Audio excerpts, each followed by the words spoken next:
Namaskar friends, Jai Kali, Jai Mahadev, Jai Bharat. I hope everyone knows who our special guest is there tonight.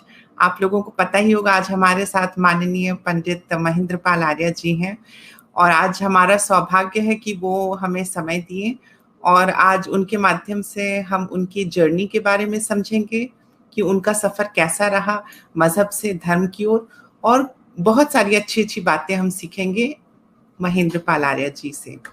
अब मैं welcome करती हूँ पंडित जी। नमस्कार, thank you so much. जी नमस्ते। नमस्ते। Thank you so much पंडित जी, आपने हम लोगों को दर्शन दिया पंडित जी।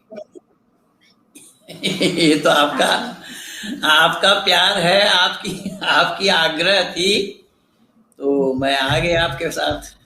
जी पंडित जी, आपकी जर्नी बहुत ही रोमांचक रही होगी, आपका सफर बहुत ही इंटरेस्टिंग रहा होगा। पंडित जी, मैं आपसे रिक्वेस्ट करूंगी कि आप थोड़े हमारे ऑडियंस को भी बताएं कि आपका सफर कैसे शुरू हुआ धर्म की ओर। जी जी, बस सही पूछिए तो मैं ही ये प्रथम सदस्य नहीं हूँ। आर्य समाज में ये काम बहुत पहले से चलती चली आ रही है। 1903 में गुजरात वाला, उस समय तो पाकिस्तान में ही है गुजरात वाला, अब पाकिस्तान बन गया है तो अब भारत में शामिल था। गुजरात वाला के हाई स्कूल के हेडमास्टर मुंशी अब्दुल गफूर नाम था उनका, तो वो धर्मपाल बने थे। अच्छा। और उसके बाद स्वामी श्रद्धानंद जी ने तो बहुत काम किया है इस तरीके से। जी। स्वामी श्रद्धानंद जी ने जो आंदोलन चला था उस आंदोलन का नाम ही था शुद्धि आंदोलन। अच्छा। और उसी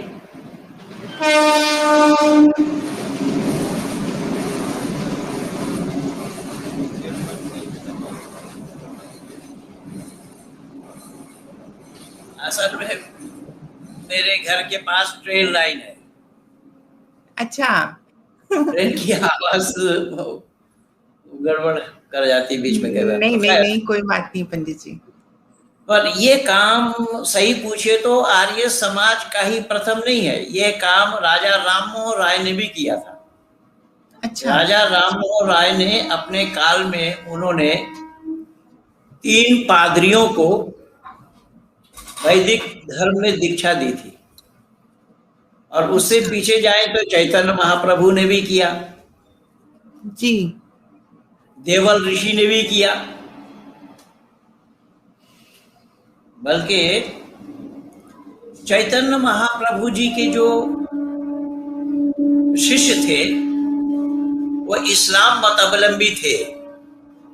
उन्होंने दीक्षा दे करके अपने पास रखे और अपना आश्रम का सारा दायित्व वही निर्वहन करते रहे। है तो ये परंपरा जो है बहुत पहले से चलती चली आ रही है। हम लोगों को ये जानकारी नहीं है, लेकिन मुझे जो जानकारी मिली है 1983 में। अच्छा। 1983 में मैं उन दिनों में, इस समय जिला बागपत हो गया है, पहले मेरठ जिला होता था जी। जो कमिश्नर साहब डॉक्टर सतपाल सिंह जी जो मुंबई में कमिश्नर थे जी, और इस समय बागपत जिला से ही वो सांसद हैं। पिछले दिनों में मंत्री रहे, पिछले सत्र में। तो उन्हीं के गांव में बड़ी मस्जिद में मैं इमाम था। उनका नसोली है, हम बरवाला में थे। नसोली और बरवाला दोनों एक गांव में आता है, गांव लगता है। तो वहां मैं सुबह फजर के अजान लगने के बाद जमात से पहले और ईशा के अजान लगने के बाद जमात से पहले मैं मानवता पर स्पीच दिया करता था, सुनाया करता था।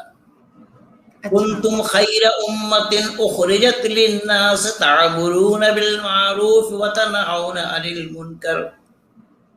कुरान के मुताबिक, कुरान में अल्लाह ने जिक्र फरमाया है कुंतुम खैर उम्मत, वो अच्छा खैर है उखरिजत लिन्नास तामुरुन बिल मारूफ व तनहौना अनिल मुनकर, कि वो तुम में से अच्छे लोग हैं जो लोगों को यानी औरों को बुराई से रोकता है और भले काम की तरफ तवज्जो दिलाता है। जी। फिर मैं आपको दोहरा रहा हूँ। अल्लाह ने फरमाया कि तुम में से वो लोग अच्छे हैं जो औरों को बुराई से रोकता है और भले काम की तरफ तवज्जो दिलाता है। जी। तो हिंदू हो मंदिर में जाओ, मुसलमान हो मस्जिद में आओ, इस तरीके से मैं लोगों को भोर में जगाया करता था। तो उसी बरवाला का ही एक मास्टर थे जो गुरुकुल इंद्रप्रस्थ के साइंस के अध्यापक थे, गुरुकुल इंद्रप्रस्थ में। अच्छा। गुरुकुल इंद्रप्रस्थ भी एक ऐतिहासिक गुरुकुल है जो स्वामी श्रद्धानंद जी की बनाई हुई गुरुकुल है। गुरुकुल कांगड़ी को उन्होंने पहले बनाई थी, उसके बाद गुरुकुल इंद्रप्रस्थ को बनाया, जो दिल्ली और फरीदाबाद के ठीक बॉर्डर पे है, बदरपुर के पास। जी। तो उस गुरुकुल में वो साइंस के अध्यापक थे। तो गुरुकुल के जो संचालक थे स्वामी शक्तिवेश जी नाम था उनका। तो वो आकर के कई बार सुनाया इन्होंने कि हमारे गांव में एक मौलवी साहब आए हैं, वो सबको भोर में सबको जगा देते हैं, फिर रात्रि को भी उपदेश देते हैं मानवता पर। तो गुरुकुल के जो संचालक थे स्वामी शक्तिवेश जी, उन्होंने अपनी उत्सुकता जाहिर की। उन्होंने कहा कि भाई उससे भी मिलाइए।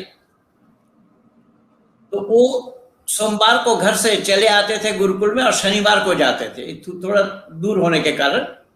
जी। तो वो जब गए अगले सप्ताह, मुझे बताया कि मौलवी साहब आप जा सकते हैं हमारे गुरुकुल में। तो मैंने कहा जी हाँ बिल्कुल जा सकता हूँ। और आपको पता है कि बंगाल के होने के नाते जातीयता की बीमारी ना के बराबर है।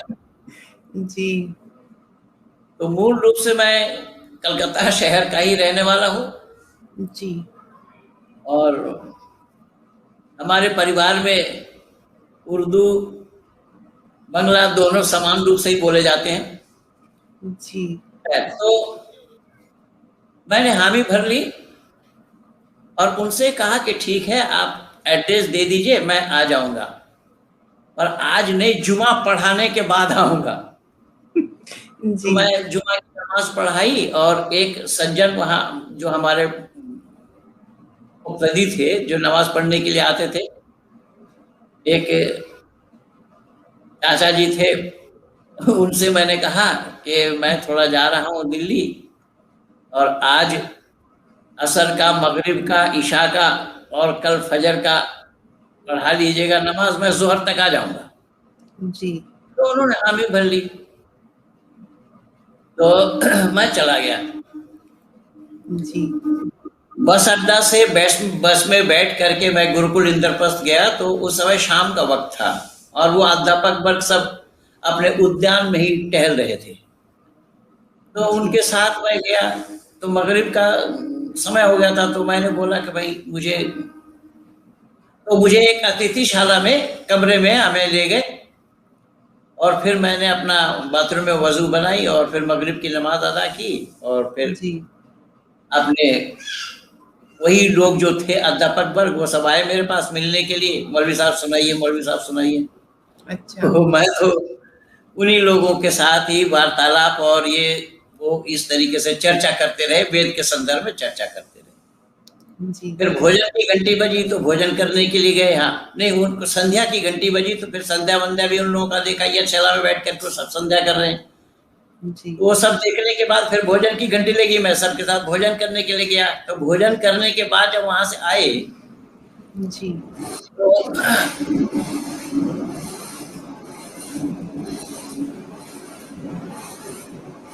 जो वहां के संचालक थे उन्होंने मुझे अपने कमरे में याद किया। जी। तो मैं मास्टर किशन पाल जी के साथ उनके कमरे में गया। जी। उन्होंने परिचय कराया, ऐसे ऐसे है और ये बंगाल के हैं और इस तरीके से हमारे गांव में मस्जिद में रहते हैं और सुबह सवेरे सबको उठाते हैं। तो उन्होंने मेरे से पूछा कि आपका मकसद क्या है। तो मैं अपने मकसद बताया कि लोगों को बुराई से रोकना और अच्छे काम की तरफ लोगों को रुझान बढ़ाना, तवज्जो दिलाना।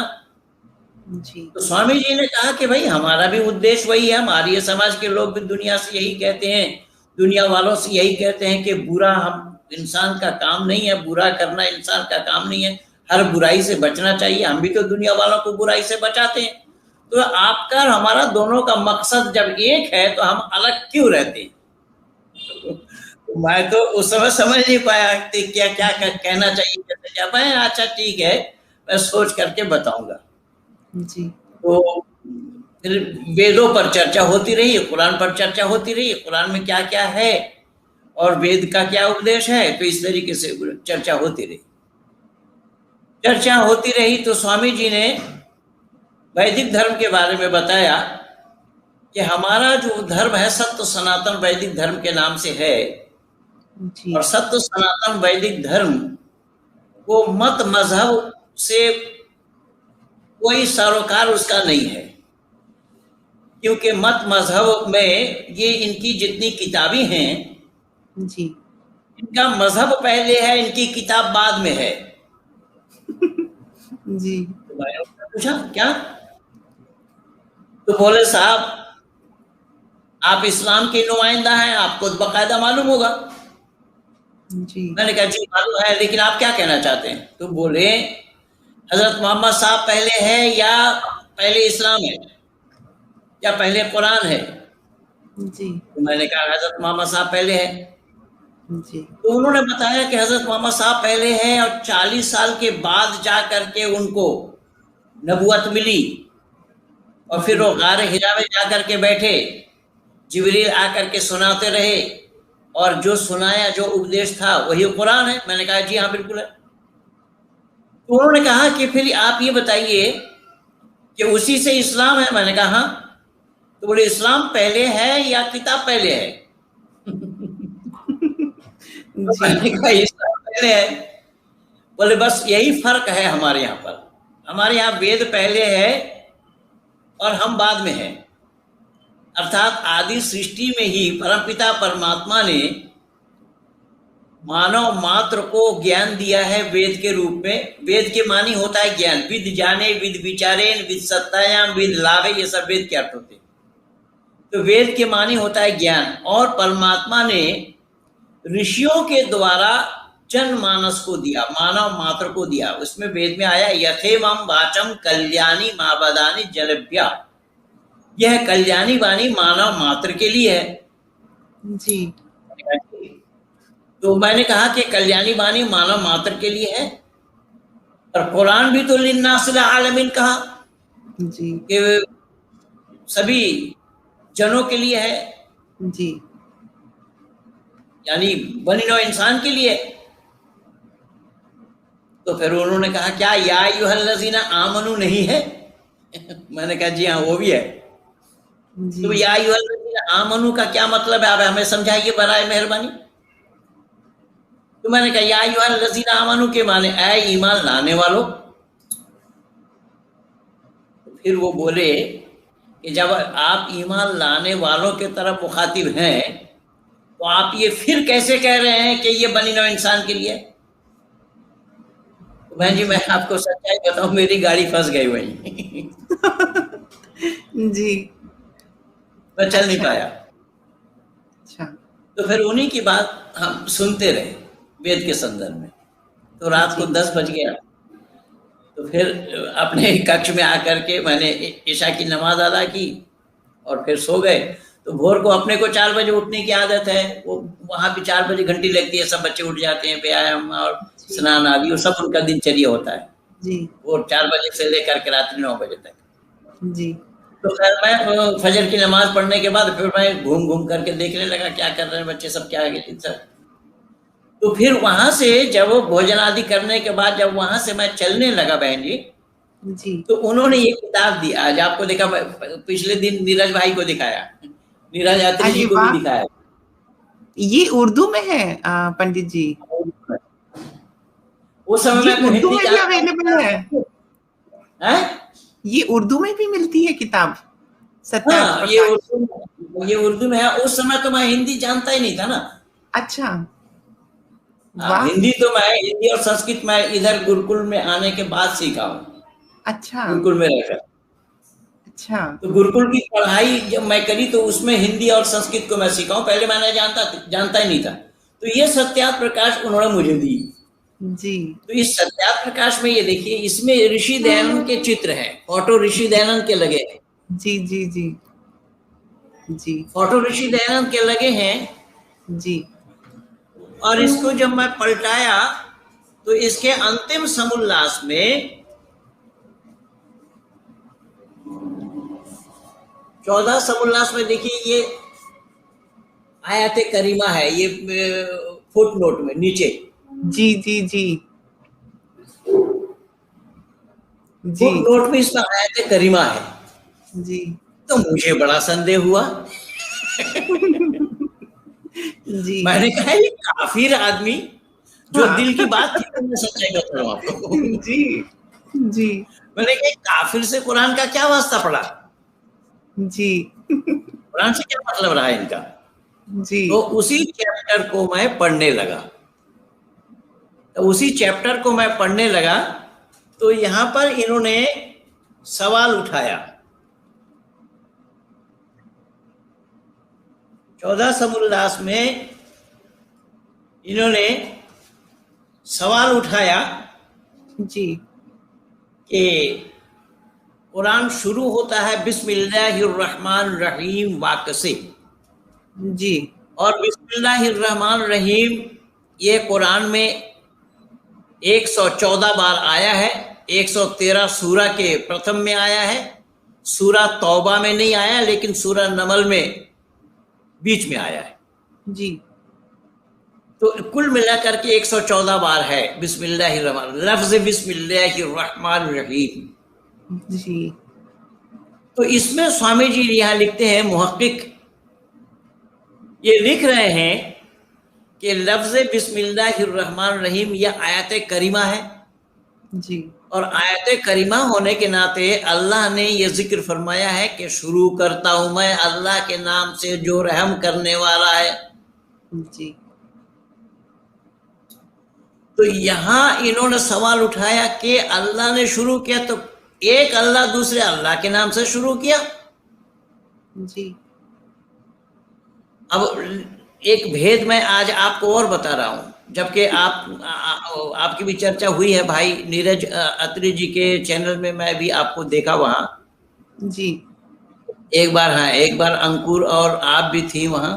जी जी जी। भाई नीरज अत्री जी ने मुझे एक चीज दिखाया अपने चैनल में। दिखाया क्या, वो उनके चैनल में मैं देख लिया। जी। उन्होंने अपने चैनल में कुरान की कुल आयत दिया है 236। जी। और मैं बाय गॉड आपको विश्वास दिला रहा हूं, शायद आपको भी बचपन में यही बताया गया होगा, यही जानकारी आपको भी थी। जी। ये कुरान में कुल 6666 आयतें हैं। जी। और मैं तो जब हिफ्ज किया तो हिफ्ज तो मैं बहुत छोटी में कर ली थी। मैं 11 वर्ष की आयु में हिफ्ज मैं कर ली थी। जी। और मैंने हिफ्ज किया है कलकत्ता का जाने माने हिफ्ज खाना मदरसा अज़मतिया। जी। और उनके जो मोहतमीम थे कारी अब्दुल कवी साहब, वो हमारे उस्ताद थे। उनके अच्छा। 2 बेटे हैं, एक बड़ा है फजलुर रहमान, ये फजलुर रहमान, और छोटा हिफ्जुर रहमान। वो दोनों हमारे साथी थे। हिफ्जुर रहमान वो समय नाजरा पढ़ता था, फजलुर रहमान और हम हिफ्ज करते थे। उसकी एक बहन थी ताहिरा, वो भी हिफ्ज करती थी। उसकी चाचा के 6 लड़कियों में से 5 लड़की हाफिज है। जी। तो खैर उन लोगों के साथ हम, तो वहां से लेकर के अब तक इस सफर तक हम 6666 आयत रटते रहे। जी। पर नीरज अत्री के चैनल में मैंने देखा 236। तो मुझे बड़ा गुस्सा आया, बड़ा गुस्सा आया। और मैं सोचा कि मैं तो इसको क्या क्या बोलूं, क्या क्या बोलूं। तो मैंने अपने एक मित्र से पूछा, मैंने कहा कि यार ये नीरज अत्री जी ने ये लिखा है अपने चैनल में 236 आयतें बता रहे हैं, तो इसमें मैं तो 6666 जानता हूँ, ये 6236 बता रहे हैं, ये क्या सही है यार। जी। तो मैं अपने हमारे रिश्तेदारों में भी कई हाफिज है, कई मौलाना है। जी। तो मैं उन लोगों के सामने भी बात रखी, जबकि मैं उन लोगों का विरोधी हूं, वो भी हमसे दूर है, लेकिन कुछ बातों से हमारे वो रिश्तेदार लोग सहमत हैं, हमारे बात को वो काट नहीं सकते हैं जी। और कुछ सुनने के लिए, जानकारी के लिए वो हमारे टच में रहते हैं जी। तो हमारे एक सगा भांजा है जी। वो हाफिज है, कारी है, मौलवी है जी। मैंने उससे पूछा, मैंने कहा कि कुल आयतें कितनी है? उसने बोला 6666। जी। मैंने कहा तेरा दिमाग खराब तो नहीं हो गया? बोले क्यों? मैंने कहा कि हर सूरा के प्रथम में, सूरा के शुरू करने से सूरा के प्रथम में ये दिया हुआ है कितनी आयतें हैं इसमें। जैसा सूरा फातिहा में आया है, जी। वहिया सब आयातिन, ये सूरा फातिहा में 7 आयतें हैं। जी। तो जिस तरीके से 114 सूरतें हैं, हर सूरा के प्रथम में कितनी आयतें उसमें हैं, उसमें लिखा है, बकायदा बोला गया। तो मैंने कहा कि चल उसको काउंटिंग करते। 3 आदमी मिल करके बहन जी में काउंट, ये अभी पिछले महीने की बात मैं बता रहा हूँ आपसे, ज्यादा पुरानी बात नहीं है, जबकि आज 38 साल से मैं ये काम कर रहा हूँ, अब तक मुझे भी नहीं मालूम था। जी।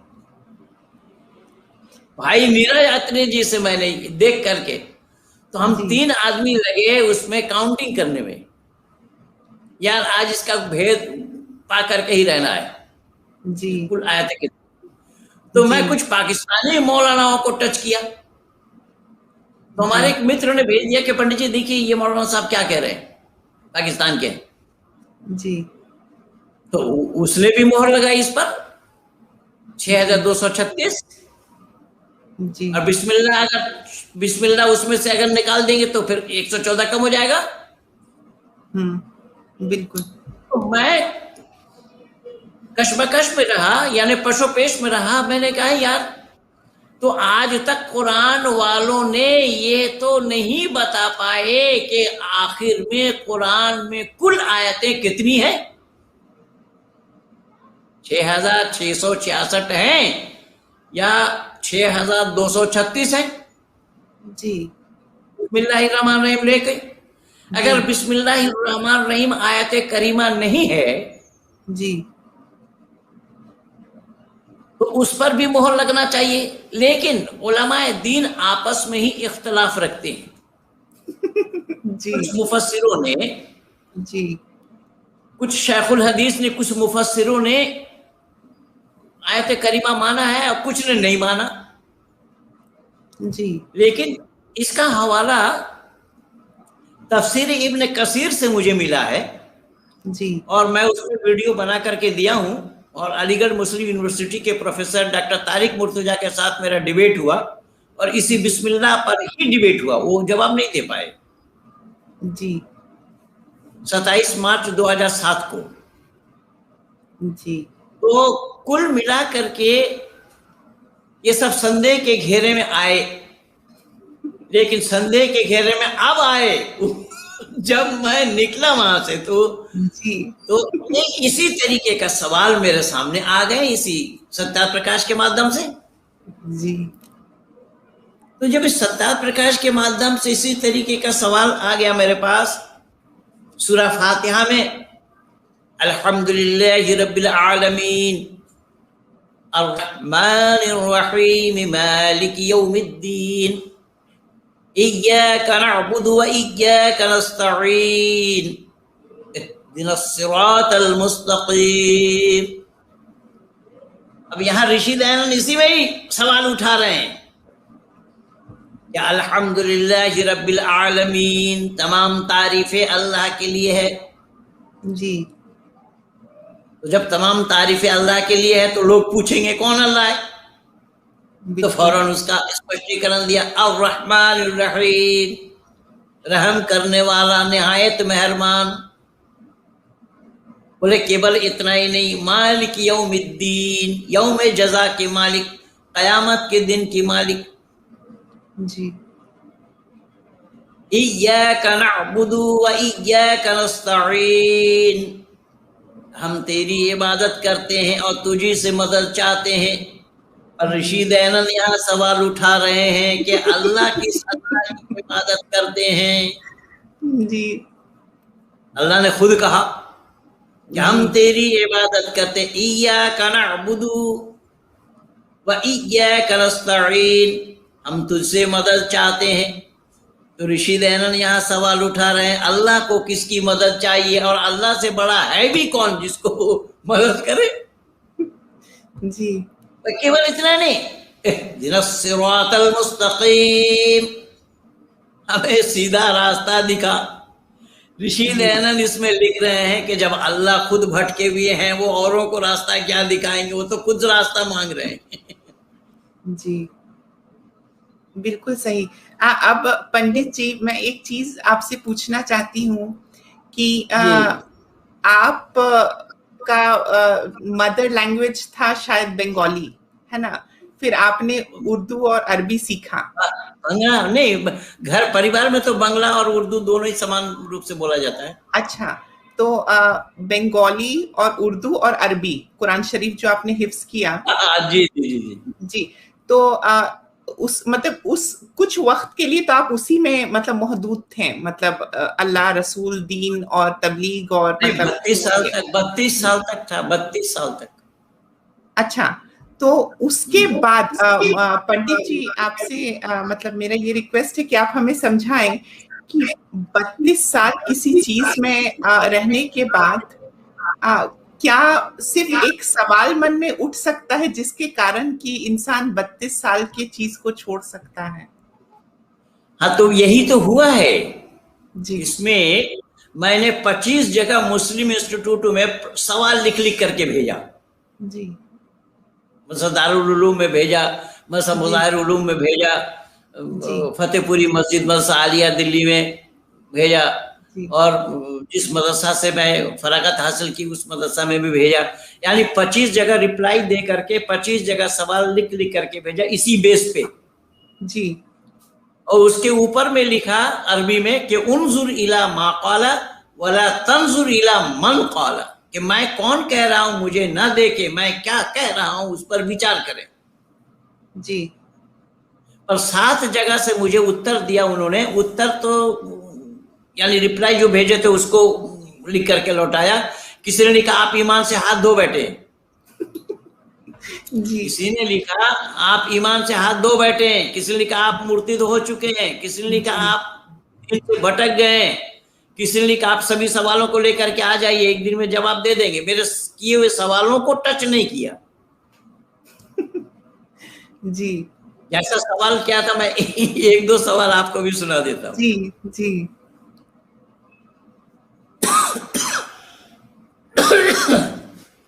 सवाल मैंने ये उठाया कि अल्लाह ताला ने जिक्र फरमाया है कुरान में, वल्लाहु रऊफ़ुम बिल इबाद, अल्लाह ताला मेहरबान है हर बंदों पर।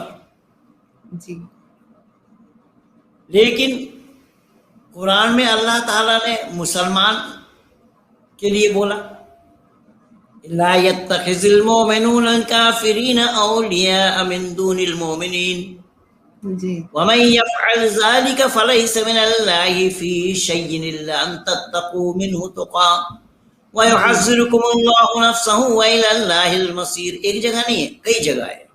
जी, तो अल्लाह ने जिक्र फरमाया कि मुसलमानों को छोड़कर काफिरों को दोस्त न बनाओ, दिल से और जुबान से। अगर तुम दोस्ती रखते इन काफिरों से, मैं अल्लाह तुमसे दोस्ती नहीं रखता। जी, तो जब अल्लाह ने गैर मुस्लिमों से दोस्ती तक रखने के लिए मना किया दिली और जुबानी, जी, और फिर अल्लाह मेहरबान है हर बंदों पर, वल्लाहु रऊफ़ुम बिल इबाद, अल्लाह ताला मेहरबान है हर बंदों पर। तो एक बंदा क्या कि सिर्फ मुसलमान है या गैर मुस्लिम भी अल्लाह के बंदे हैं, यही नहीं बता पाए बहन जी, मैं आपको क्या बताऊं, किसी का ही जवाब नहीं कर पाए। पंडित जी, आप मतलब सत्यार्थ प्रकाश पढ़ने के बाद मतलब ये मेरा मानना है कि आपको एक्चुअली मतलब वो सत्य का प्राप्ति हुआ और वो दर्शन हुआ तो फिर मतलब आपने ऐसा सवाल ही पूछा कि लोग फिर मतलब परास्ती हो गए। तो यही इस तरीके का जब ये सब सामने आ गई बात, जब जवाब ये लोग नहीं दे पाए, तो स्वामी जी ने मुझे जो बताया था ना पहले दिन जब मिलने के लिए गया था कि हम दोनों का मकसद एक अलग क्यों रहते हैं जी, तो मैं उनको चिट्ठी लिखी जी, मैं उनको पत्र लिखा कि आपने बोला था क्या हम दोनों का मकसद एक है, तो मैं आपके साथ रहना चाहता हूं, मेरे लिए रास्ता बताइए। और उसी दौरान 1983 में दिल्ली के रामलीला मैदान में एक कार्यक्रम हो रहा था जी। उस कार्यक्रम में चौधरी चरण सिंह भी थे। चौधरी चरण सिंह को मैं उनके साथ 2 कार्यक्रम में भाग लिया हूं मैं जी। और राष्ट्रपति ज्ञानी जैल सिंह के साथ भी, वो भी हमारे गुरुकुल इंद्रप्रस्थ में उनका भी आना जाना था, उनके साथ भी मेरा प्रोग्राम हुआ है जी। खैर, तो वहां प्रोफेसर राम विचार जी करके एक थे, अब नहीं रहे, अभी अभी निधन हुआ उनका। अच्छा। प्रोफेसर राम विचार जी वो मूल रूप से पाकिस्तान से ही थे। अच्छा। और काफी उन्होंने, वो मुसलमान बन करके ही पाकिस्तान में रहना पड़ा था उनको। अच्छा। लेकिन वो बाद में जब इंडिया आए तो इंडिया आने के बाद फिर वो वैदिक धर्मी ही थे, लेकिन पाकिस्तान में वहां मजबूरी में जी या दबाव में उन्होंने इस्लाम स्वीकार किया था। और इस्लाम स्वीकार करने के बाद काफी इस्लामिक पढ़ाई पढ़ी। जी। तो उनका जो रामलीला मैदान में जो स्पीच हुआ, जी, तो अपनी स्पीच में एक छोटी सी आयत का टुकड़ा उन्होंने सुनाया, ये अय्युहन नबी वजहदल कुफ्फार वल मुनाफिकून वअरुद अलैहिम, ऐ नबी हम तुम्हें ताकीद करते हैं तुम काफिर और मुनाफिकों के खिलाफ लड़ो। जी। अब मैं तो बिल्कुल अल्लाह का नूर लेकर के टोपी लगा करके गया था उस कार्यक्रम में। जी। जी। तो जब वो प्रोफेसर साहब नीचे आए तो मैंने उनसे पूछा, उस समय तक मैं नहीं जान रहा था, भले ही ये सत्ता प्रकाश दिया, लेकिन उस समय तक मैं नहीं जान रहा था कि इसमें कुरान के जानकार लोग भी यहाँ हैं। जी, बिल्कुल।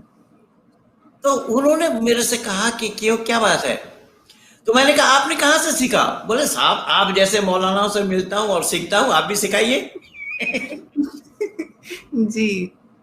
तो मैंने कहा कि मैं बड़ा मुतासिर हुआ आपसे जी। कि आपने कुरान की आयत सुनाई। बोले हाँ, आप जैसे दोस्तों से मिलता हूँ और कुछ प्रयास करता हूँ सीखने का। उस समय तक उन्होंने नहीं बताया कि मैं पाकिस्तान में था और इस्लाम स्वीकार किया और ये किया वो सीखा, ये सब नहीं बताया उन्होंने कुछ भी। जी। तो मैं उनके विचार सुन करके, तो मैं उनको बोला कि मैंने ये सत्या प्रकाश पढ़ी और सत्या प्रकाश पढ़ने के बाद मैं बड़ा मुतासिर हुआ हूँ। जी। तो आप बताइए मेरे लिए। तो उन्होंने मेरे से पूछा आप शादीशुदा हैं या बैचलर हैं? जी। मैंने कहा नहीं, मैं तो शादीशुदा हूँ, बच्चे हैं। जी। जी। बोले साहब आप अपने अहलिया को समझाइए, उनके माध्यम से ही आपको परेशान करेंगे लोग।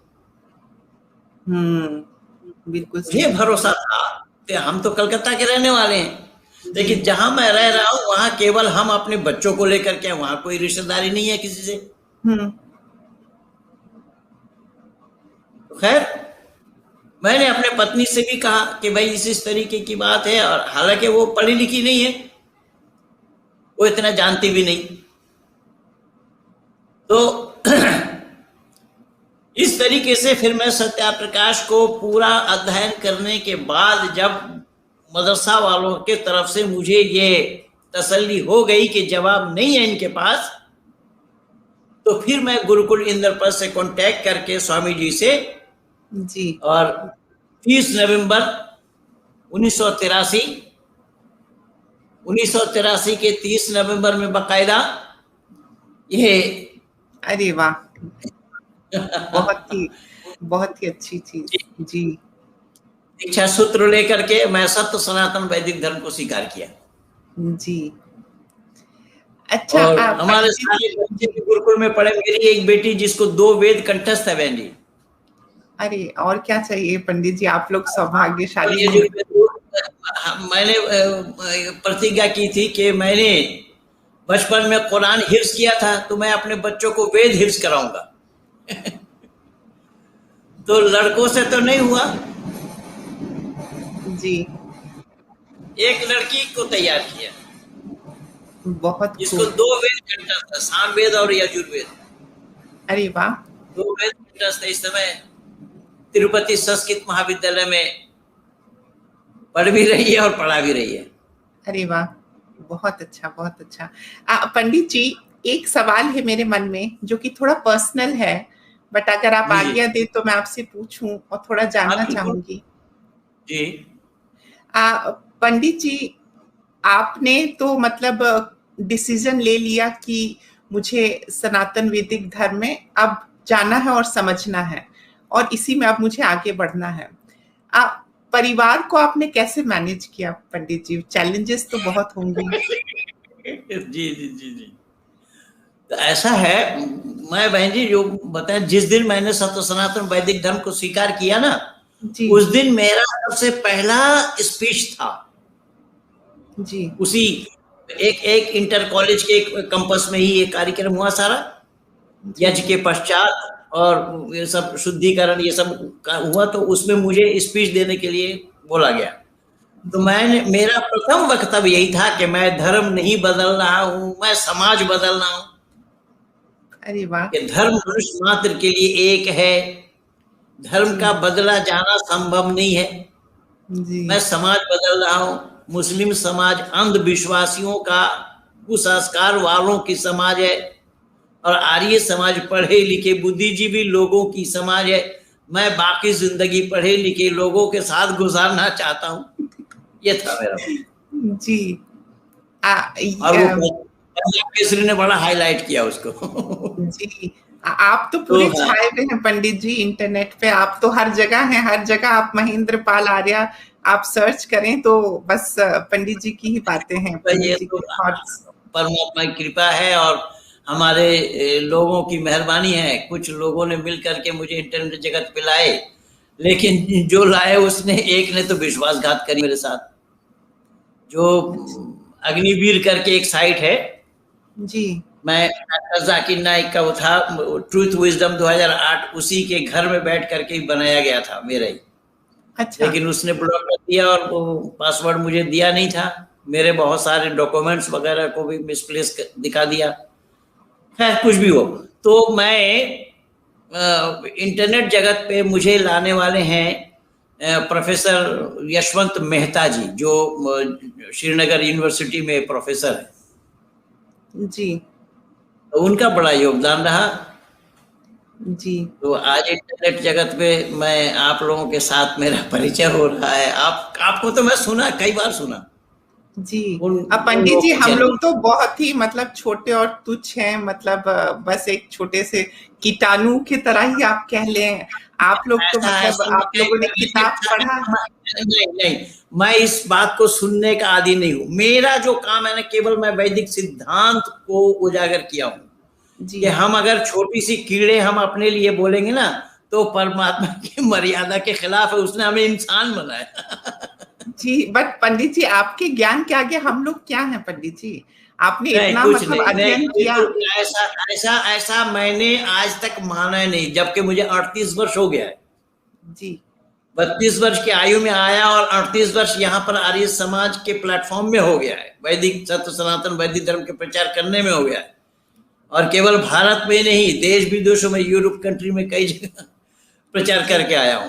तो मेरा कहने का मकसद और उद्देश्य यह है कि ऋषि दयानंद की मान्यता है कि सत्य को ग्रहण करने में और असत को छोड़ने में सर्वदा उद्यत रहना चाहिए। तो इसको मैं अरबी जुबान में बोला हूं, खुदू माँ सफा वर्गा माँ कजर, यानी जहां कहीं भी सफाई हो उस सफाई को ले लेना, और जहां कहीं भी गंदगी हो उससे बाज आना, ये इंसानियत है। जी बिल्कुल। और इंसानियत क्या बोला मैं कि यारफुल इंसान बिल मामलात ला बिस्सौम वस्सलात, कि शरीफ आदमी की पहचान उसके मामलात, उसके बर्ताव से है। जी। उसके रोजा नमाज से आदमी को पहचाना नहीं जाता। जी। भले ही कितना रोजा रख के नमाज पढ़े, अगर वो उसकी व्यवहार अच्छा नहीं, व्यवहार कुशल नहीं है, तो वो इंसान में शुमार नहीं है जी। कि शरफ इंसान बिल इल्म वल अदब ला बिल माल वल नसब। शरीफ आदमी की पहचान उसके इल्म और उसके बर्ताव से है जी। उसके खानदानी वजाहत रुपया पैसा से नहीं है।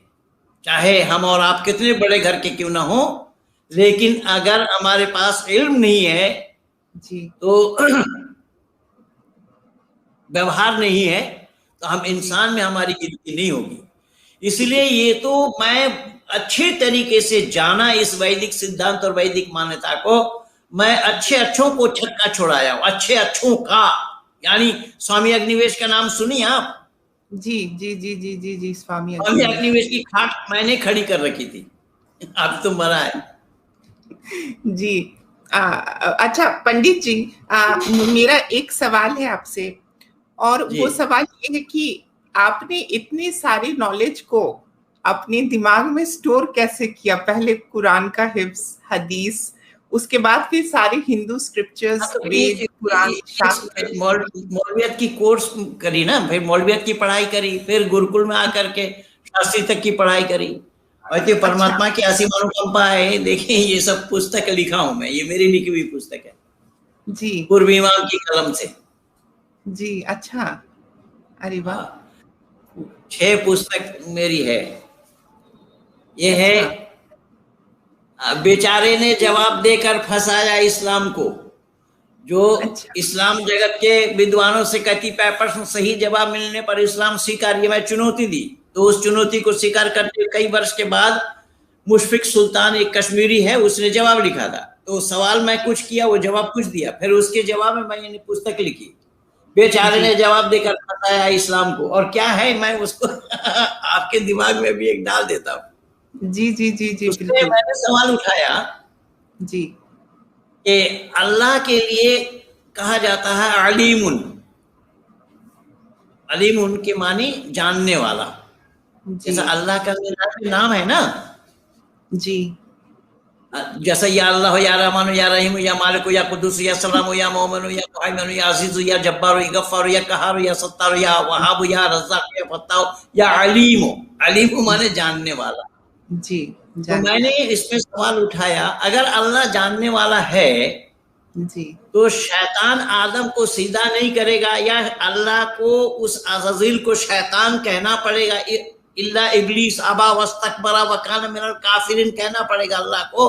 अल्लाह को पहले से पता था क्या कि ये इसको शैतान बनाना पड़ेगा? जी, पहले फरिश्ता था, और उसने इस जमीन धरती से लेकर के 7वां आसमान तक कोई जगह खाली नहीं छोड़ी जहां उसने सीधा न की हो। जी, उसको अल्लाह ने खुद खिताब दिया, आबिद, जाहिद, शाकिर, सालेह, खाशे, ये सब उपाधि अल्लाह की दी हुई है। जी, अब एक आदम की सीधा न करने से उसको अल्लाह को शैतान कहना पड़ेगा। जी, इल्ला इब्लीस अबा वस्तकबरा वकान मिनल काफिरीन बोला अल्लाह ने। जी, तो अल्लाह को पहले से पता था, यस और नो? जवाब नहीं। जी, ये नहीं बता सकते कि अल्लाह को पता था। और उसका हवाला का मैंने बोला कुरान से दो, कहीं नहीं है। अच्छा, फिर मैं सवाल उठाया कि अल्लाह ने तो आदम को मना किया था कि सब जगह घूमो, खाओ फिरो, सब कुछ करो, लेकिन ये फल मत खाना जो इसके अदन के बीच में लगे। लेकिन बहनी, मैं आपको विश्वास दिला रहा हूं, शायद आपको पता ना हो कि वो कौन ऐसे ममनू फल है जिसका नाम ना तौरात में, न जबूर में, न इंजील में, न कुरान में। जी, कौन सा फल है वो? कुछ लोग कहते हैं गंदम। गंदम के माने होता है गेहूं, तो गेहूं का कोई सवाल ही नहीं है। कुछ लोग कहते हैं सेब है, ये कुछ लोग कहते हैं एप्पल है। जी जी जी, जो ये आई थिंक क्रिश्चियंस, हाँ, ये वो कौन सी एक कंपनी है मोबाइल बनाया ना, एप्पल वाला। जी, हाँ। जी, तो उसमें एक जगह काट रखा है, बुड़का भर रखा है। जी जी जी, एप्पल में एक जगह काट रखा, वो दिखाया वो, लेकिन एप्पल भी नहीं था वो। जी, मैं बता रहा हूँ, उसका नाम ही नहीं है कहीं। अच्छा, हाँ, तो अल्लाह ने मना किया आदम को खाने से, तो आदम उसको खाएगा क्या अल्लाह को पता था पहले से कि मना करने पर भी खा जाएगा ये? अल्लाह को नहीं मालूम। हाँ, नहीं अब अल्लाह को खाते समय भी पता नहीं लग पाया। जब खा चुके, और अकेला नहीं, पति पत्नी दोनों ने खाया जी। और शैतान को जन्नत से निकाल दिया। फिर शैतान चला गया उसमें सांप के मुंह में बैठ करके, और सांप उसका दरवान था। एक पादरी से, बहुत से पादरियों को मैं वैदिक धर्मी बना चुका हूं बहन जी। अरे वाह और क्या चाहिए पंडित जी? पादरी, मौलवी, लगभग 21,000 लोगों को मैं अब तक बना चुका हूं, सब मिला करके। अरे वाह। तो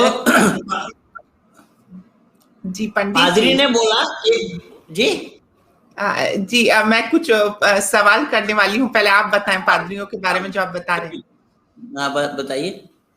पंडित जी, मैं ये जानना चाहती हूँ कि आपने भी इस्लाम त्याग दिया एक तरीके से, जो हम लोगों का जो जिस चीज में हमारी पैदाइश हुई थी, तो उस चीज को हम लोगों ने मतलब हम लोगों को वो समझदारी नहीं लगी उसमें, तो हम आगे बढ़ने लगे ज्ञान की तलाश में।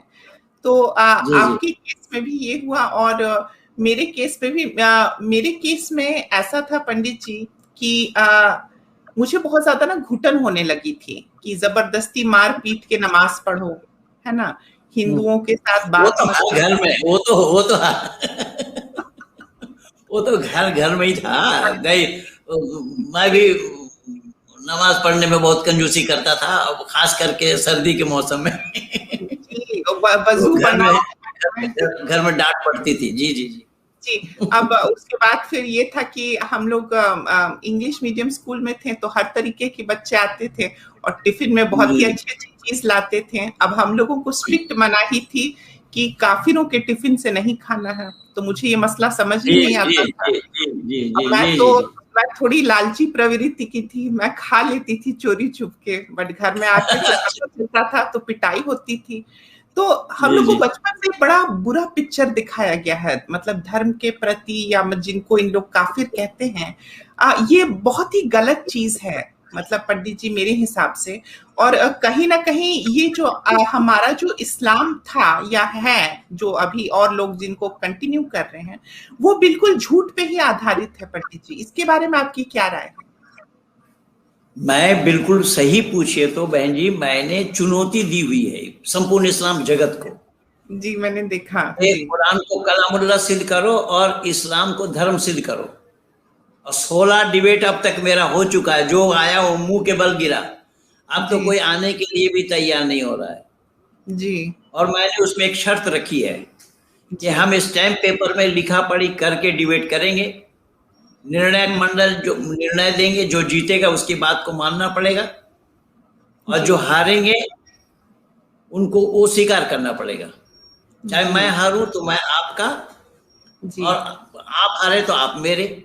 यानी कलामुल्लाह सिद्ध कुरान हो जाए तो मैं स्वीकार कर लूंगा। अगर कुरान को कलामुल्लाह सिद्ध ना करने की दशा में मैं वेद को ईश्वरीय ज्ञान सिद्ध कर दूं तो वेद को मानना पड़ेगा। अभी शर्त के लगाने से सामने नहीं आ रहे। ये वीडियो खेल खेलना चाह रहे हैं। मैं वीडियो खेल मैं खेलूंगा नहीं। पंडित जी आपके ज्ञान के आगे क्या है वो लोग पंडित जी। अच्छा पंडित जी, एक सवाल मैं पूछना चाहती हूँ ऑडियंस के लिए भी। पंडित जी आपने बहुत समय अध्ययन किया है और बहुत आपने दुनिया भी देखा है, आपने भ्रमण भी किया है। अब पंडित जी हमें थोड़ा सा बताएं हमारे ऑडियंस को कि धर्म को सबसे सिंपल तरीके से हम कैसे समझें, और बिल्कुल किसी या किसी मुखौटे या किसी ड्रामे के बिना सिंपल तरीके से कैसे एक इंसान समझ सकता। पंडित जी बहुत मेहरबानी। बहुत माकूल सवाल पूछा बहन जी आपने जी। सही पूछिए तो जी आज मानव समाज में इसी धर्म को लेकर के बखेड़ा बनाया हुआ है। लोगों ने ना तो धर्म को जाना और ना जानने दिया। जी। धर्म की जानकारी होने नहीं दी। धर्म उसको कहा जाता है जो तीनों काल में बराबर हो, वर्तमान भूत भविष्य, जिसमें समता रहे। जो धारण करने योग्य है जी, जो सत्य से ओतप्रोत है और धारण करने योग्य है। जैसा सूरज किधर से निकलता है, अगर लोगों से पूछा जाए तो सभी लोग कहेंगे पूरब से निकलता है, जी, लेकिन ये सच्चाई नहीं है। सूरज के साथ निकलने का और डूबने का सवाल ही पैदा नहीं होता। तो इस समय हम लोग रात में सूरज को डूबा हुआ देख रहे हैं, अमेरिका वाला उगा हुआ देख रहा है। बिल्कुल, सूरज तो वही है जी, सूरज वही है जी, तो सूरज डूबा या निकला? बल्कि सूरज जिधर से हम निकलते हुए देखते हैं, अपने दिक निर्णय के लिए उधर ही हम पूरब कहते हैं। ये जी, अब ये सूरज को देखिएगा, ये सूरज कभी पश्चिम से निकल सकता है? नहीं। आपका क्या ख्याल है, सूरज का पश्चिम से निकलना संभव है? नहीं पंडित जी, वो तो अपने एक्सिस पे ही धरती घूम रही है और सवाल ही पैदा नहीं होता। जी, अब यहाँ धर्म मैं दिखा रहा हूँ, धर्म बता रहा हूँ, धर्म जी, यही बात किसी पौराणिक जगत वालों से पूछिए, या इस्लाम से पूछिए, ईसाइयत से पूछिए कि अल्लाह अगर चाहेंगे तो सूरज को पश्चिम से निकाल सकते हैं, तो इस्लाम वालों को कहना पड़ेगा वो दिखाई दे रहा है। और पौराणिक जगत भी मानेगा इसको, हाँ ईश्वर अगर चाहेंगे तो हो जाएगा। पर वेद कहता है ईश्वर नहीं, ईश्वर से बढ़ करके कोई शक्ति हो तो नहीं होगा, क्योंकि ये धर्म है। बहुत खूब जी, जो धारण करने योग्य, जो बिल्कुल नॉट चेंजेबल, जी, जिसमें परिवर्तन नहीं है, जी, जो शाश्वत है, आदि सृष्टि से और अंत तक रहेगा। जी, इसे हम परमात्मा का उपदेश वेद में आया पश्य काव्य, मेरी रचना को देखो। जी, ऐसा आम के पेड़ में आम का ही लगना, आम के पेड़ में जामुन का ना लगना। अब इनकी मान्यता है अल्लाह अगर चाहेंगे तो लग जाएगा। जी, ये कह रहे हैं कि वमा तशाऊन इल्ला यशाअल्लाहु रब्बुल आलमीन, जी, अल्लाह चाहेंगे तो हो जाएगा। भाई अल्लाह क्यों चाहेंगे? जी, वेद कहता है अल्लाह की चाह नहीं होती, परमात्मा की चाह नहीं होती। जी, बिल्कुल, वेद का आदेश है, उपदेश है कि परमात्मा की चाह नहीं होती, वो सदा सर्वदा एक रस में ही रहता है। जी, कल इसी विषय पर मेरा उड़ीसा आर्य समाज के साथ मेरा जो मैं अपने कार्यक्रम था। जी जी, जी, तो परमात्मा के परमात्मा को दे पश्य का मेरी रचना को देखो, यानी इस पेड़ पौधे प्रकृति के तरफ देखने से प्रकृति में जो चीजें हैं, जो उसमें हम देख रहे हैं, उसमें परिवर्तन ना लाना।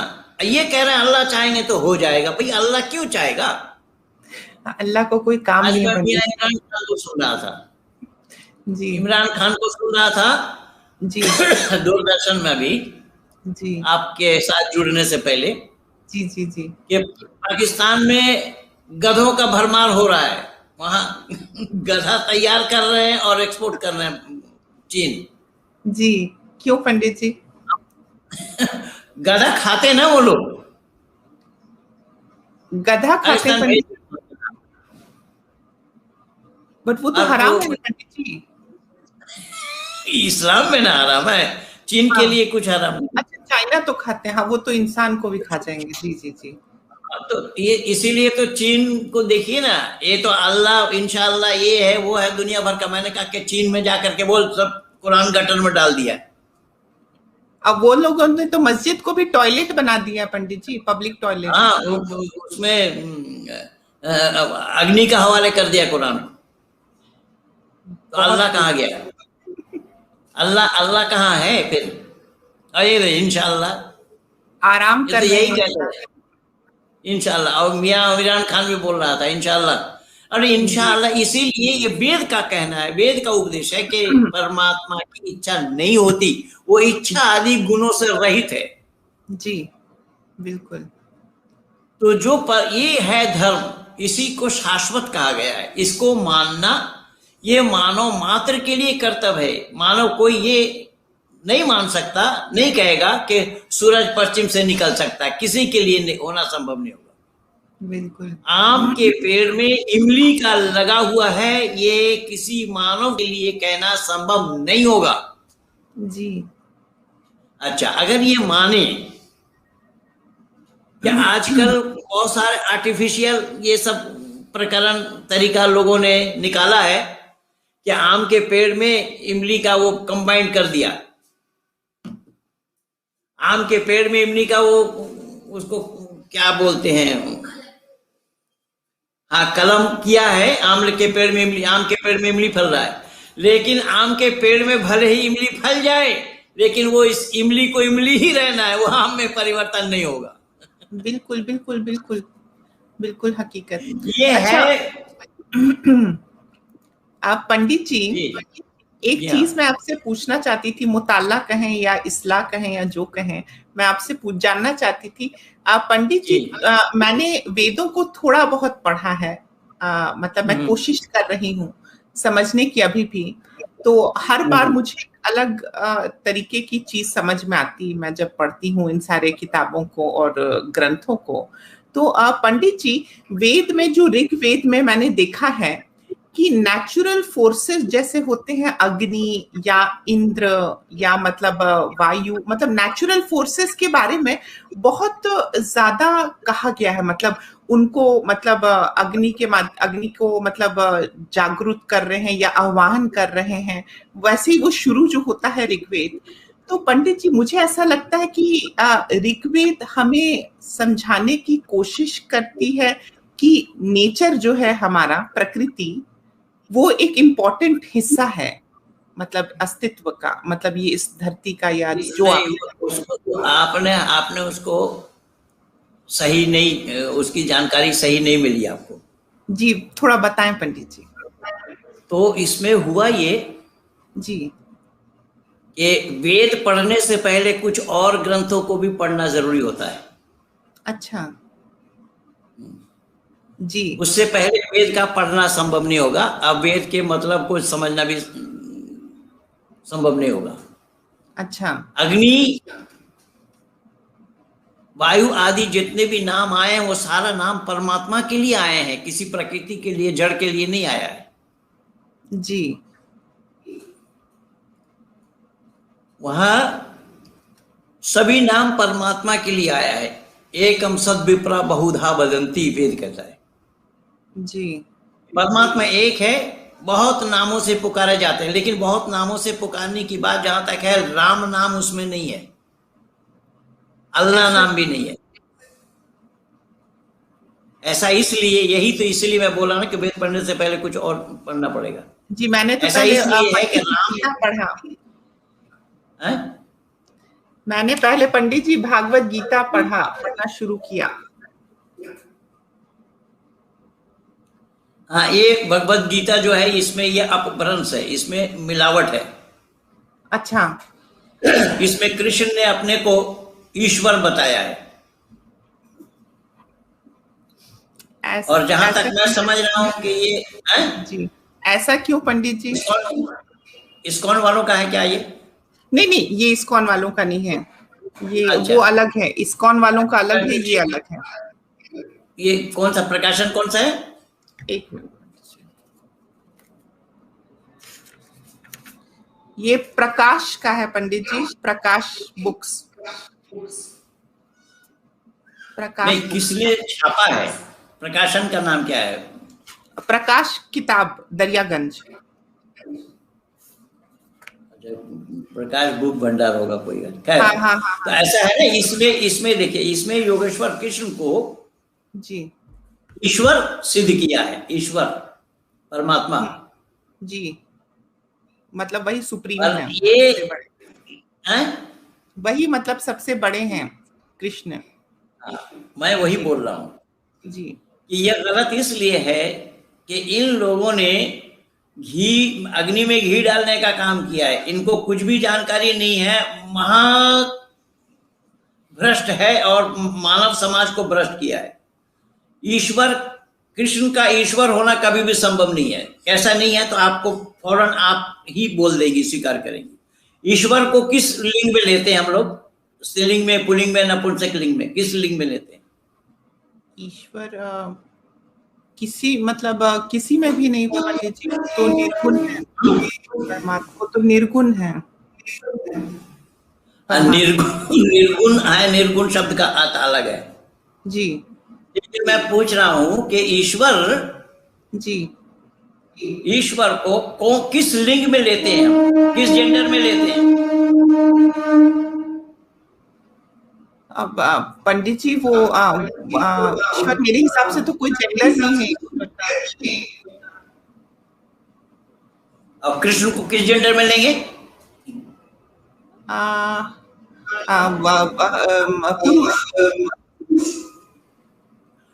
जब आपने खुद बता, देखिए मैंने नहीं बोला, अभी मैं अपना खाता भी नहीं खोला। जी जी जी जी जी, अभी मैं खाता भी नहीं खोला जी। आपके जुबान से ही मैं निकाला जी कि कृष्ण को जब हम ईश्वर के बारे में हमने पूछा कि ईश्वर को, माधवी अरे दीदी से परिचय कराते, आ जाए इधर।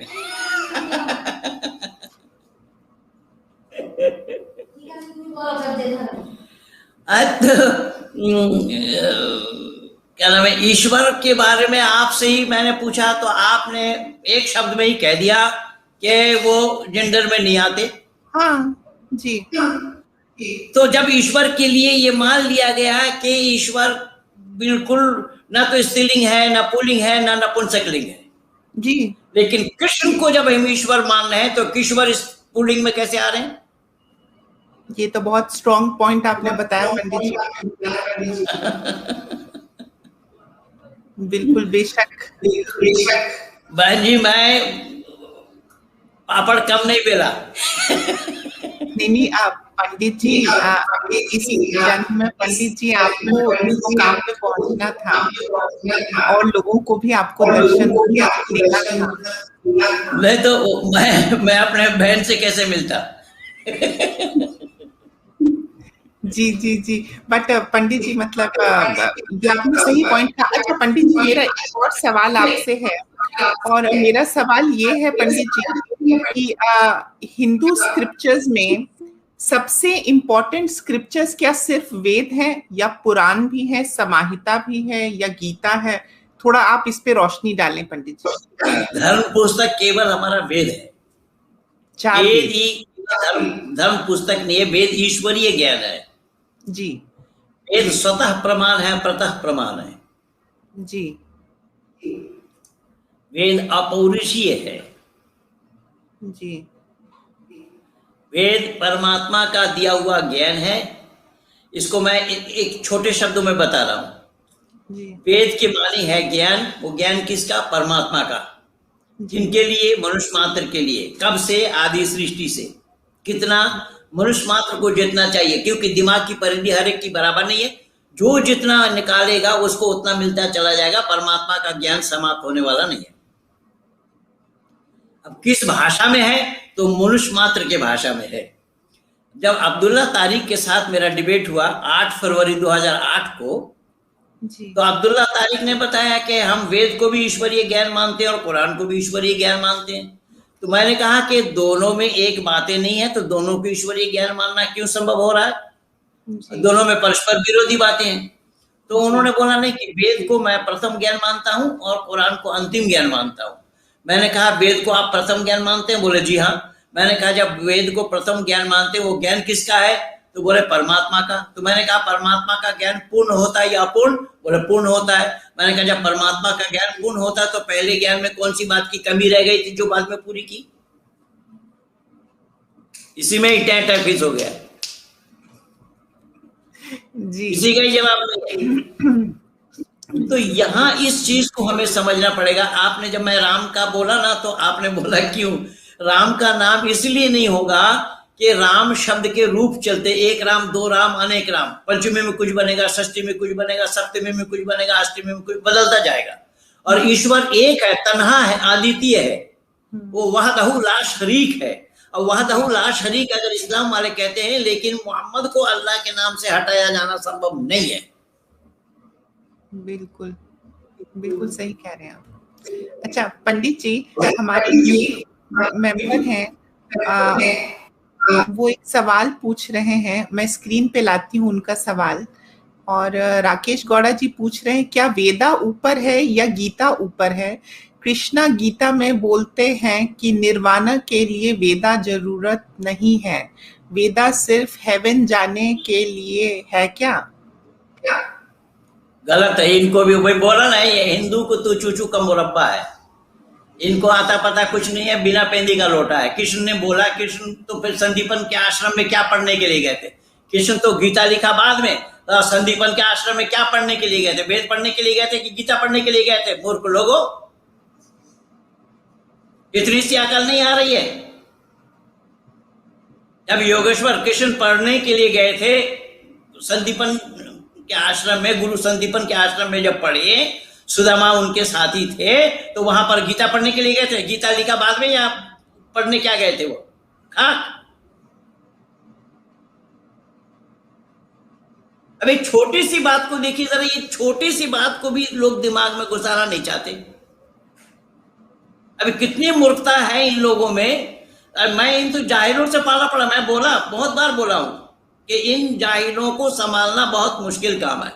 मेढक को पल्ला में तौलना और इन जाहिलों को संभालना बराबर है। हाँ जी, मैं बोला, आपका गीता देख करके पहले बोला, ये आप भ्रम से जी। पंडित जी, एक और सवाल इन्होंने पूछा है कि बहन जी, बहुत छोटी सी बात मैं आपसे अर्ज कर रहा हूं जी। इन भाई ने जो लिखा है कि योगेश्वर कृष्ण ने गीता में बोला कि हेवन जाने का साधन है केवल वेद जी। तो गीता कृष्ण के लिखी हुई है जी। गीता को किसने लिखा? लिखने वाला भी कोई होगा। गीता किसने बोला? गीता उपदेश किनका है? श्री कृष्ण और अर्जुन के बीच की डिस्कशन। हाँ, तो और उसमें भी जाएंगे, उसमें भी बखेड़ा है, उसमें मैं 50 सवाल करूंगा जी। तो अगर गीता योगेश्वर कृष्ण के उपदेश है जी, तो गीता कृष्ण के उपदेश है, तो कृष्ण ने जो उपदेश दिया उसी का नाम गीता पड़ा। तो योगेश्वर कृष्ण जो ऋषि संदीपन आश्रम के पढ़ने के लिए गए थे, वो क्या पढ़े थे? वेद। ये मैं नहीं कहूंगा माफ कीजिएगा जी जी जी। ये आप खुद दिमाग में जरा जगह बनाइए। सच एक है बहन जी, सच, truth is one, not for two. बिल्कुल हकीकत। पंडित जी, ये एक और सवाल पूछ रहे हैं, आपकी मेहरबानी होगी अगर आप थोड़ा रोशनी दें। इनका दूसरा सवाल है, क्या बुद्धिस्ट भी सनातनी हैं? नहीं, बुद्धिस्ट तो बुद्धिस्ट ही है, वो सनातनी क्या। उन्होंने जब उनको वैराग आया, सोते हुए बीवी बच्चे को छोड़कर घर से निकल पड़े, जंगल में तपस्या करते रहे। सुजाता नाम की महिला पायस या हलवा बना करके ले आई। महात्मा जी बिन के तार को इतना न कसिए जो टूट जावे, इतना ढीला भी छोड़ना उचित नहीं जो बजना बंद कर दे।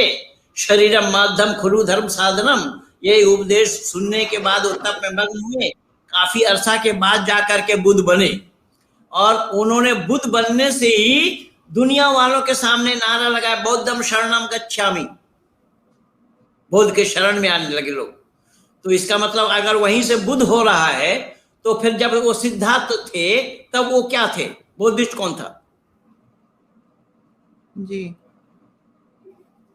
तो सब मजहब में यही हुआ है। आपका सवाल तो पहले आपका सवाल यही था कि मजहब में और धर्म में फर्क क्या है जी। आजकल पंडित जी बहुत सिमिलैरिटी दिखती है, और हर कोई कहता है कि हमारा किताब ही सही है, हमारा ही मतलब तरीका सही है। और मैं तो खुद ही पर्सनली पंडित जी बिलीव करती हूँ और मानती हूँ कि वेदों को पूरा समझने में मतलब आई थिंक लोगों की तो मतलब बहुत समय मतलब लगता है, और वेद सबसे प्रिमिटिव और सबसे पुरानी स्क्रिप्चर्स हैं। बाकी सारे जितने भी हैं जी, खाली पुरानी बोलने से भी बात नहीं बनेगी। खाली पूरे वो तो इतिहास वेत्ताओं ने बोला है कि सबसे पुरानी पुस्तक ऋग्वेद है, वो तो इतिहास वेत्ताओं ने बोला है। लेकिन यहाँ पर जो वेद जिसको कहा जा रहा है, वेद माने ईश्वरीय ज्ञान है। तो आदि सृष्टि में या सृष्टि के आदि में परमपिता परमात्मा ने ज्ञान पहले दिया है, कर्म बाद में है। जैसा आप देखिए ना, जब हम जुड़े थे तो उस समय आपने चैनल खोल दिया, खोलने के बाद आपने कहा आपकी आवाज नहीं आ रही है जी, तो मैंने अपने बेटे से कहा कि आवाज नहीं आ रही है, आपने कहाँ लगाया, कैसे क्या किया है जी।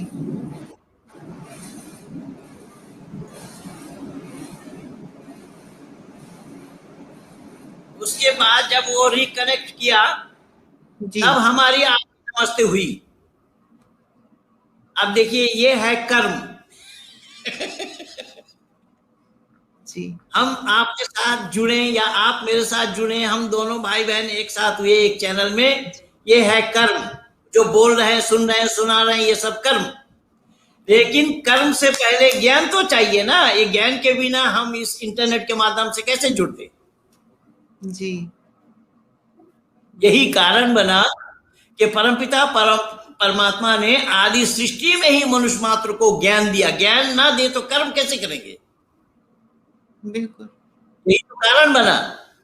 योगेश्वर कृष्ण को बदनाम करने का बहुत बड़ा साजिश है। यही तो कारण बना कि इन्हीं लोगों ने इसी योगेश्वर कृष्ण को नचनिया बता दिया, मनिहारी बता दिया, माखन चोर बता दिया, चोरी पहनाने वाले बता दिया, छादेर भागना लो तू ही भालो तोर मामा भालो नोय।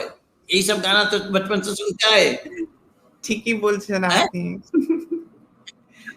अब इससे अंदाजा लगाइए कि कहाँ हमने महापुरुष को कहाँ पहुंचाया।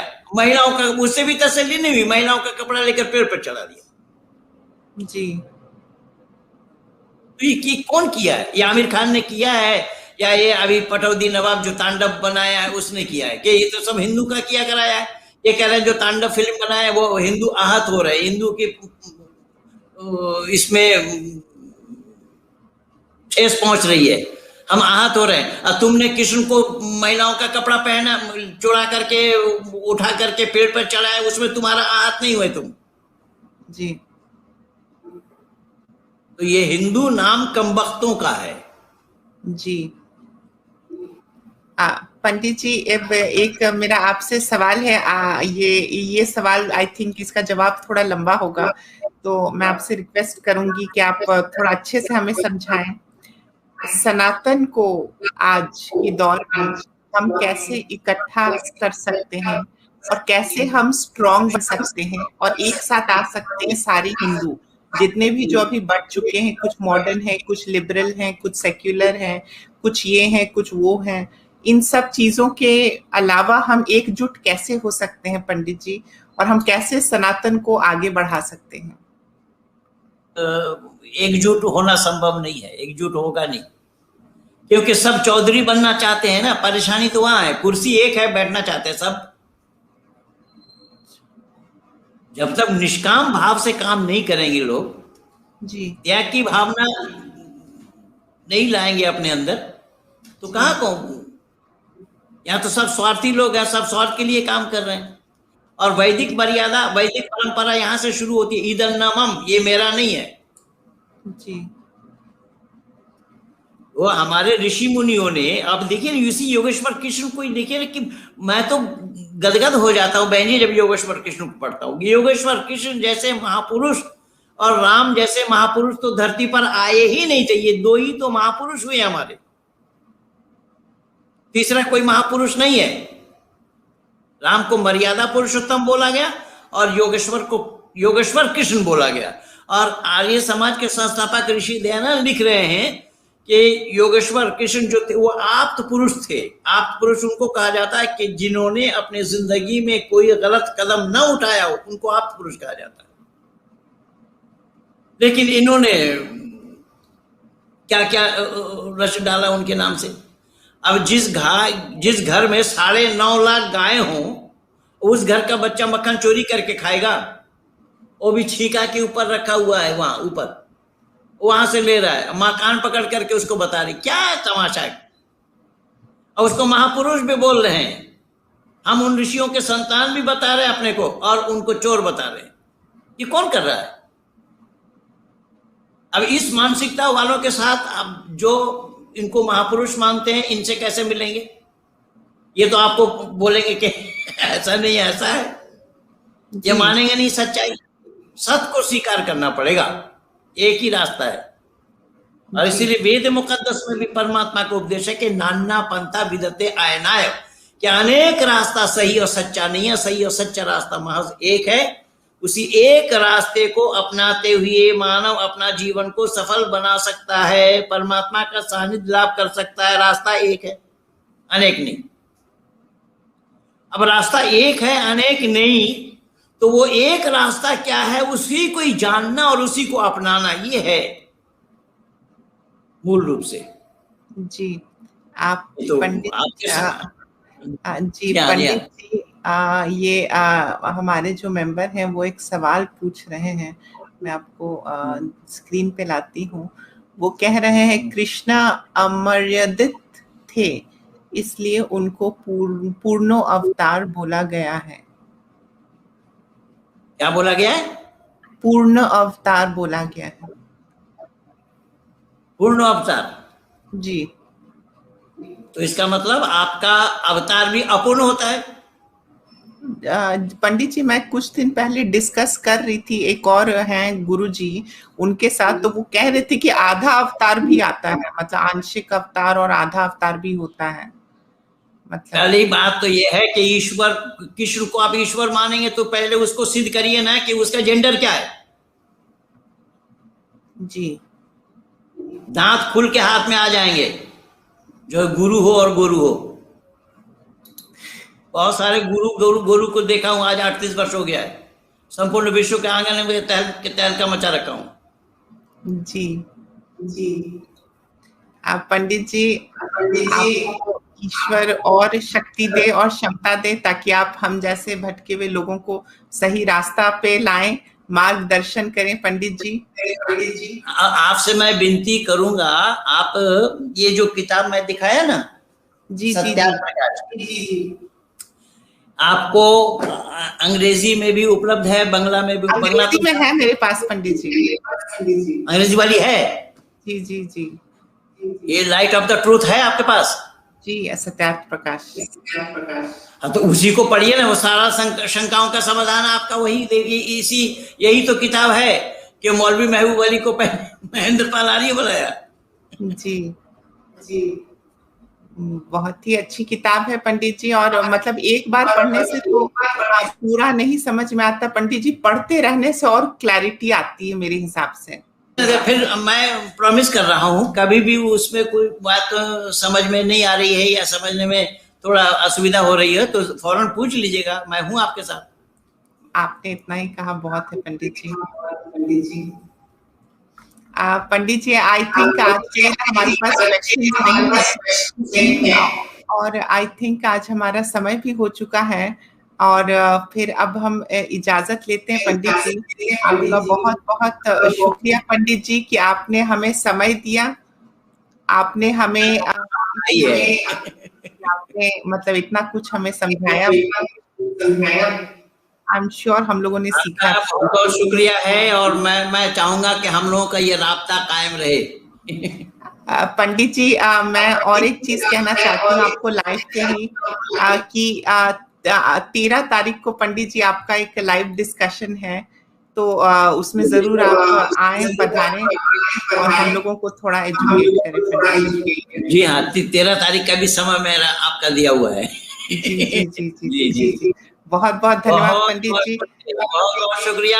परमात्मा आपको और शक्ति दे सत्यम वेशी बनने का, सत्य को जानने का, सत्य को बस आप आशीर्वाद दें पंडित जी, बस आपका आशीर्वाद रहेगा, सब कुछ रहेगा। मैं सद्भावना मेरी है आपके साथ, और हम चाहेंगे कि जब जब हमारा बैकग्राउंड एक ही है जी हम लोग का रिश्ता वहां से जुड़ा हुआ है। जी, हम लोगों को अब आर्मी बनानी पड़ेगी, हमारी सनातन आर्मी। जी जी चलिए पंडित जी, अब आज्ञा दीजिए। बहुत बहुत धन्यवाद। नमस्कार पंडित जी। नमस्ते नमस्ते नमस्ते।